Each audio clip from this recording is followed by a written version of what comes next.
बच्चों हमारे शब्दालंकार चल रहे थे और हमने कल आपको अनुप्रास अलंकार समझाया था। आज चलेगा यमक अलंकार। यमक अलंकार में क्या होता है कि जब एक ही शब्द एक से अधिक बार आता है और उसके अर्थ अलग अलग होते हैं तो वहाँ पर यमक अलंकार होता है। ध्यान रखने वाली बात है कि शब्द जो होता है वो एक ही होता है और वो एक से अधिक बार आता है, लेकिन उसी शब्द के अर्थ अलग अलग हो जाते हैं तो वहाँ पर यमक अलंकार होता है। उदाहरण से देखिएगा इसको। उदाहरण, कनक कनक ते सौगुनी, मादक ता अधिकाय, वा खाए बौराए जग, वा पाए बौराए। तो जो कनक है वह कनक शब्द 2 बार आया है। कनक कनक ते सौगुनी, तो यहाँ पर प्रथम कनक का अर्थ जो है वो है धतूरा और द्वितीय कनक का अर्थ है सोना। तो कनक कनक ते सौगुनी, मादकता अधिकाय, तो धतूरा सोने से 100 गुना अधिक कैसा है? मादकता वाला है, नशीला है। वाह खाए बौराए जग, क्योंकि धतूरे को तो खाने से सारा संसार बोरा जाता है, पागल हो जाता है। वाह पाए बौराए, लेकिन सोने को तो पाने से ही यह संसार बोरा जाता है, पागल हो जाता है। तो इस तरह से जो धतूरा है वह सोने से अधिक नशीला हुआ। तो अब यहाँ पर यमक अलंकार कैसे है कि यहाँ पर प्रथम कनक का अर्थ धतूरा और द्वितीय कनक का अर्थ सोना होने के कारण यहाँ पर यमक अलंकार है, सोना। ठीक है, स्पष्ट हो गया। हम इसको एक और उदाहरण के द्वारा भी समझ सकते हैं। ऊधो जो जोग हम नहीं, हे ऊधा हाँ हम जोग, जोग माने योग, और जोग दूसरा योग्य। हे उद्धव, हम योग के योग्य नहीं हैं। तो यहां पर हम क्या देखते हैं कि जोग जोग एक ही शब्द है, एक से अधिक बार यानी 2 बार आया है, लेकिन दोनों बार इसके अर्थ अलग अलग हैं। पहले जोग का अर्थ योग है, द्वितीय जोग का अर्थ योग्य है। तो इस प्रकार यहाँ पर यमक अलंकार हुआ। एक और उदाहरण के द्वारा हम इसको समझ सकते हैं। काली घटा का घमंड घटा। देखिए, घटा शब्द जो है वो 2 बार आया है, दोनों का अर्थ अलग अलग है। काली घटा यानी काले बादल, घटा माने बादल। तो काली घटा, काले बादलों का जो घमंड है वो घट गया। घटा माने कम होना, कम हो गया।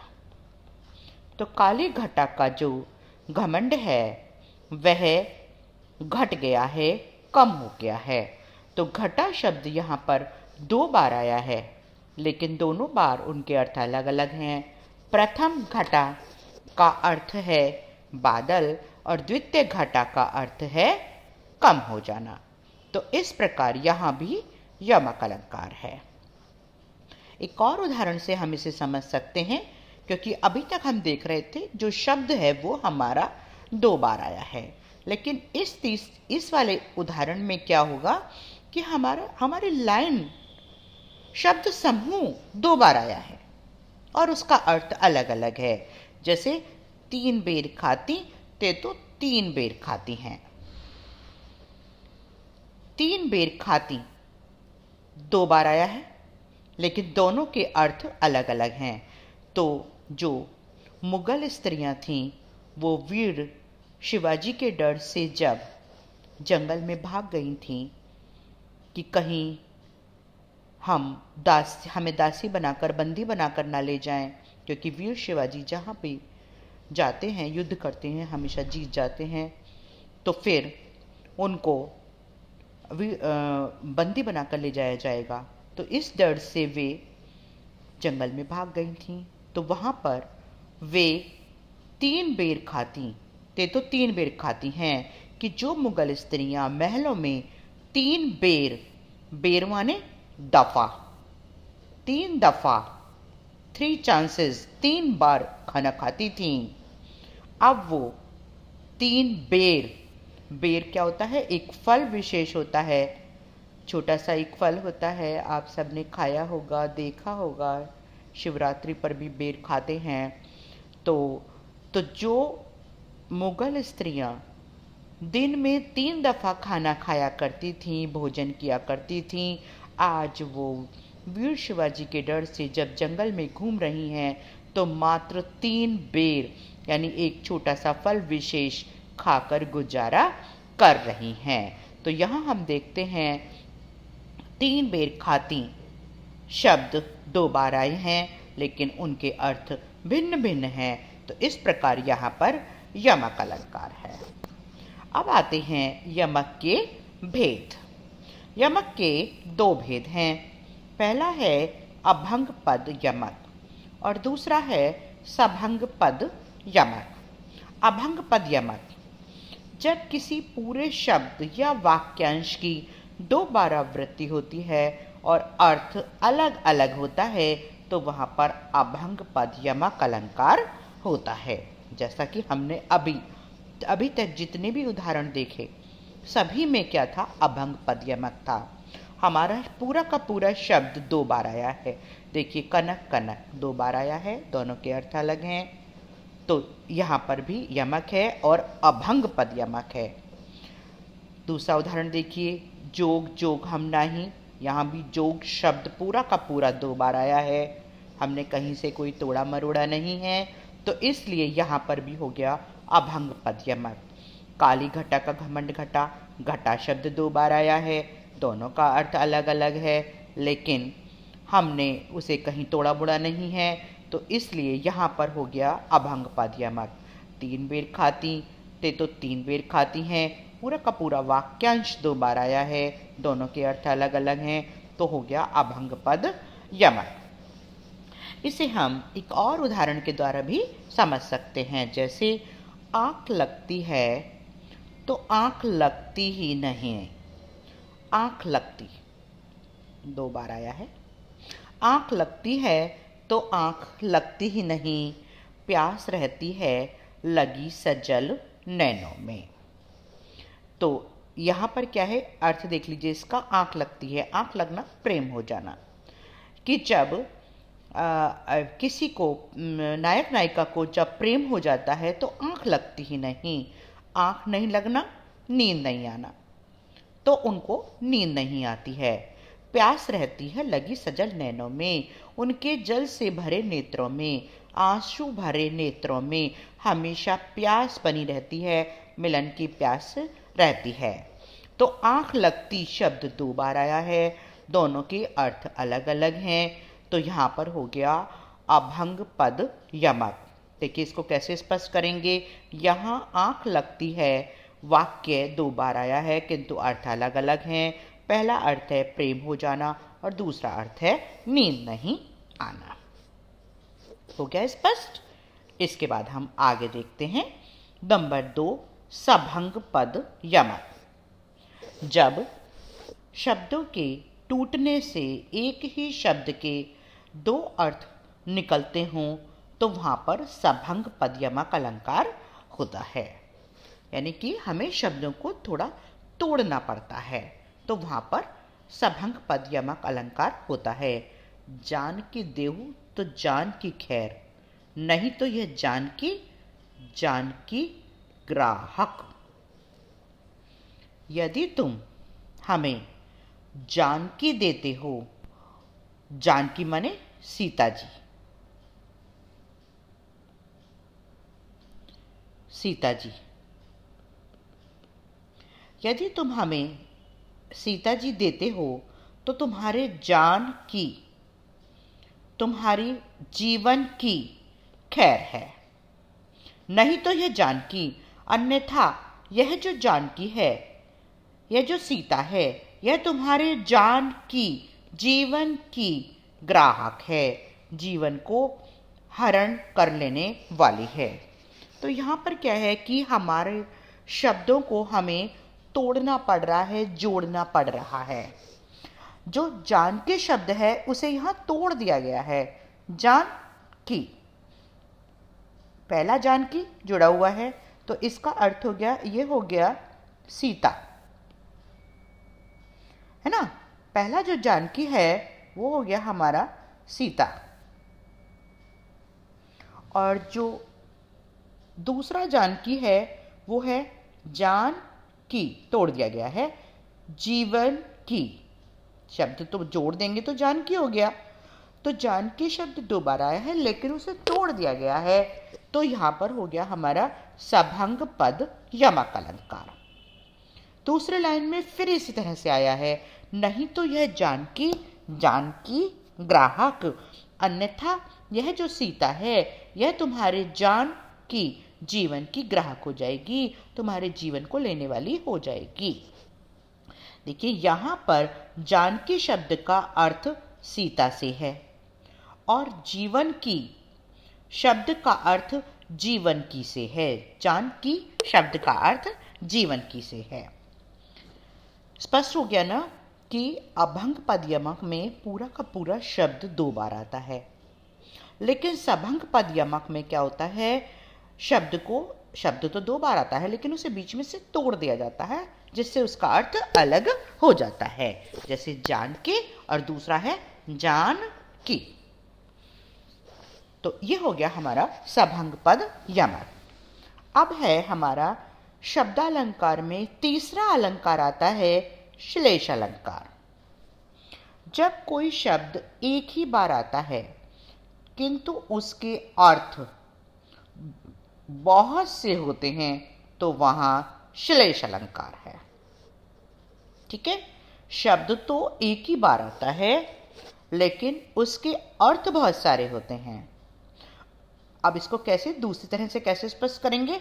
श्लेष का अर्थ है चिपका हुआ।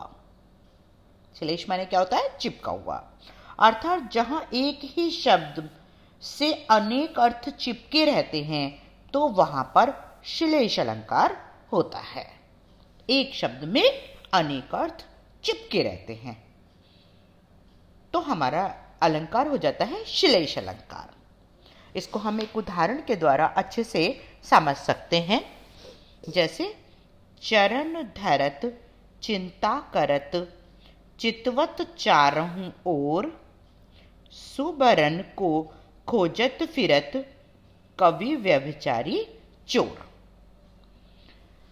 जो ये जो दोहा है इसमें तीन व्यक्तियों का चित्रण किया गया है, कवि, व्यभिचारी और चोर। कवि तो आपको पता है जो कविता लिखता है वो कवि होता है। व्यभिचारी कौन होता है, जो सुंदर स्त्रियों का अपहरण करता है।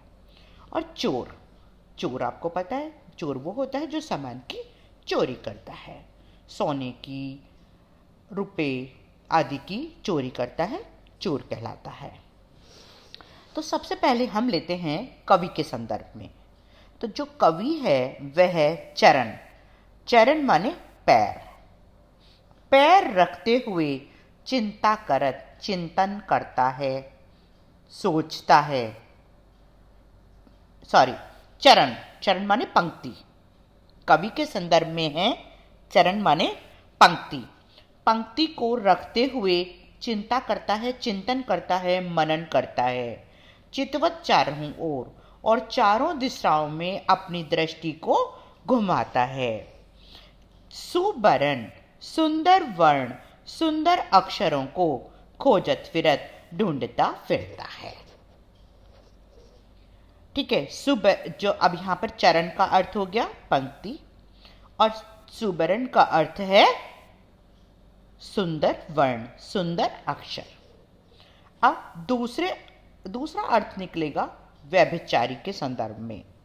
सुंदर स्त्रियों का या सुंदर युवतियों का जो अपहरण करता है वह क्या करता है? चरण माने पैर। कवि के संदर्भ में था चरण माने पंक्ति। हम बोलते हैं कविता के प्रथम चरण में, कविता के द्वितीय चरण में, तो वो होती है पंक्ति। और व्यभिचारी के संदर्भ में चरण माने पैर। तो हम क्या देख रहे हैं कि चरण शब्द के दो अर्थ निकल आए। शब्द एक ही बार आया है, उसमें दो अर्थ चिपके हुए हैं, पंक्ति और पैर। तो यहां पर चरण शब्द में श्लेष अलंकार है। तो व्यभिचारी पैर रखते हुए चिंता करत, चिंतन करता है, डरता है, चितवत चारों ओर, और चारों ओर देखता है कि कोई मुझे देख तो नहीं रहा है। सुबरन सुंदर रूप रंग वाली युवतियों को खोजत फिरत ढूंढता फिरता है। अब सुबरन के हमारे दो अर्थ हो गए। एक तो हो गया सुंदर वर्ण, सुंदर अक्षर, और दूसरा हो कवि के संदर्भ में, और दूसरा हो गया व्यभिचारी के संदर्भ में सुंदर रूप रंग वाली युवती, उनको वह ढूंढता फिरता है। अब तीसरा आया हमारा चोर के संदर्भ में। चोर के संदर्भ में क्या अर्थ है कि वह भी चरण माने पैर, पैर रखते हुए चिंतन करता है, डरता रहता है, चितवत चारों ओर देखता है कि कोई मुझे देख तो नहीं रहा है। और सुबरन, सुबरन का अर्थ हो गया यहां पर स्वर्ण, स्वर्ण सोना, सोने को खोजता फिरता है कि कहाँ सोना है, जहां भी सोना मिले मैं उसे ले जाऊं, चोरी कर लूं। तो चरण शब्द में के दो अर्थ हैं। चरण में श्लेष अलंकार है। पहला अर्थ है पंक्ति और दूसरा है पैर। और सुबरण शब्द के तीन अर्थ हैं, वह उसमें श्लेष अलंकार है। पहला है सुंदर रूप रंग, नहीं, कवि के संदर्भ में सुंदर वर्ण, सुंदर अक्षर, व्यभिचारी के संदर्भ में सुंदर रूप रंग वाली युवती, और चोर के संदर्भ में स्वर्ण यानी सोना। देखिए हम इसे कैसे स्पष्ट करेंगे। इस उदाहरण में चारों ओर के भी दो अर्थ हैं कि चारों ओर, और जो कवि है वह चारों चीजें रस, छंद, अलंकार और ध्वनि, इनके बारे में चिंतन करता है। और चरण शब्द के दो अर्थ हैं पंक्ति और पैर, और सुबरण शब्द के तीन अर्थ हैं सुंदर वर्ण, सुंदर रूप रंग और स्वर्ण यानी सोना। अब आया चौथा अलंकार। यह है शब्दालंकार का चौथा अलंकार, वक्रोक्ति अलंकार। वक्रोक्ति अलंकार में क्या है? जब किसी एक व्यक्ति के एक अर्थ में कहे गए वाक्य को जानबूझकर दूसरे अर्थ में ग्रहण किया जाता है तो वहां वक्रोक्ति अलंकार है। ठीक है, किसी व्यक्ति ने कोई बात कही, हमें पता है उसने जो ये बात कही है उसका क्या अर्थ है, हमें सब पता है, लेकिन मजाक की दृष्टि से श्रोता ने जानबूझकर उसे दूसरे अर्थ में ग्रहण कर लिया, तो वहां पर हो गया वक्रोक्ति अलंकार। वक्र माने टेढ़ा, उक्ति माने कथन, टेढ़ा कथन, यानी बात को टेढ़े अर्थ में ले लिया गया है, तो वो हो गया वक्रोक्ति अलंकार। अब इसको हम उदाहरण से समझेंगे तो बहुत अच्छा समझ में आएगा। जैसे एक कबूतर देख हाथ में, पूछा अपर कहाँ है। अपर कैसा? वो तो उड़ गया सपर होए के। कि एक व्यक्ति ने दूसरे व्यक्ति के हाथ में दो कबूतर पकड़ाए थे और कहा कि मैं अभी आ रहा हूं। और जब वो आया तो उसने देखा कि उस व्यक्ति के हाथ में तो एक ही कबूतर है, तो एक कबूतर देख हाथ में, पूछा अपर माने दूसरा, कि दूसरा कबूतर कहाँ है। अब सुनने वाले को पता था कि ये पूछ रहे हैं कि दूसरा कबूतर कहाँ है, लेकिन अपर का एक अर्थ होता है बिना पर वाला, बिना पंखों वाला। तो उन्होंने जानबूझकर इस अर्थ में उसे ग्रहण किया और पूछा, अपर कैसा, बिना पंखों वाला कौन सा था? वो तो उड़ गया सपर हुई के, वो तो पंखों वाला बनकर उड़ गया। तो जब हम मजाक की दृष्टि से कहने वाले की बात को दूसरे अर्थ में ग्रहण कर लेते हैं और उसी हिसाब से उसका उत्तर देते हैं, तो वहां पर होता है वक्रोक्ति अलंकार। अब हम देखिए इसको कैसे स्पष्ट करेंगे कि इस उदाहरण में अपर शब्द का अर्थ दूसरा था, किंतु श्रोता द्वारा जानबूझकर उसका अपर शब्द का अर्थ बिना पर वाला निकाला गया, तो यहां पर हो गया वक्रोक्ति अलंकार।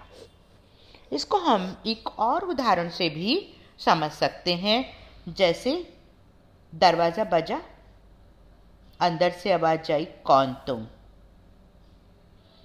अब बाहर वाले ने उत्तर दिया, घनश्याम मैं।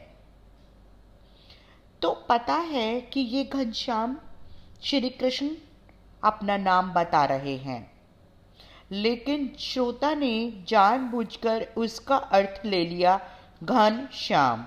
घन माने बादल, श्याम माने काला, कि मैं हूं काला बादल। तो फिर उसने उत्तर दिया, तो जाए कहूं वर्षा करो, मेरे घर में काले बादल का क्या काम? अगर तुम काले बादल हो, घनश्याम हो, तो कहीं जाकर बारिश करो। तो जानबूझकर मजाक की दृष्टि से दूसरा अर्थ ले लिया गया है, तो इसलिए यहां पर भी हो गया वक्रोक्ति अलंकार। एक और उदाहरण से हम इसको समझ सकते हैं, कौन द्वार पर, जैसे बाहर का दरवाजा बजा तो अंदर से आवाज आई, कौन द्वार पर, दरवाजे पर कौन है? हरि मैं राधे, हे राधा मैं हरि हूं। हरि माने भी श्री कृष्ण ही होता है, लेकिन हरि का एक अर्थ वानर भी होता है। तो राधा ने मजाक की दृष्टि से उसका अर्थ ले लिया वानर से। तो क्या वानर का काम यहां, कि वानर हो तो यहां क्यों आए हो? यहां वानर का कोई काम नहीं है। कौन द्वार पर? हरि मैं राधे। क्या वानर का काम यहां? जानबूझकर वानर का अर्थ लेकर उत्तर दे दिया कि यहां वानर का कोई काम नहीं है, यहां क्यों आए हो? देखिए इनको हम कैसे स्पष्ट करते हैं। प्रयुक्त प्रथम उदाहरण में घनश्याम शब्द का अर्थ कृष्ण से है, किंतु नायिका द्वारा जानबूझकर घनश्याम का अर्थ काले बादल से लिया गया है, अतः यहां वक्रोक्ति अलंकार है। ठीक है ना, समझ आ गया ना? जानबूझकर दूसरा अर्थ ले लिया गया है और वक्रोक्ति अलंकार में ऐसा ही होता है, हम जानबूझकर मजाक की दृष्टि से दूसरा अर्थ ग्रहण करते हैं। इसी प्रकार उपर्युक्त द्वितीय उदाहरण में हरि शब्द का अर्थ कृष्ण से ही है, किंतु राधा द्वारा जानबूझकर हरि का अर्थ बंदर से लिया गया है, तो यहां पर हो गया वक्रोक्ति अलंकार। तो इस प्रकार हमारे जो शब्दालंकार थे वो 4 अलंकार थे, अनुप्रास अलंकार, यमक अलंकार, श्लेष अलंकार और वक्रोक्ति अलंकार। ये चारों ही अलंकार अब हमारे पूरे हो गए हैं। मुझे आशा है कि आपको अच्छे से समझ आ गए होंगे। इसके बाद आते हैं हमारे अलंकार का दूसरा प्रकार, अर्थालंकार। इसे हम कल कराते हैं। आज के लिए इतना ही काफी है।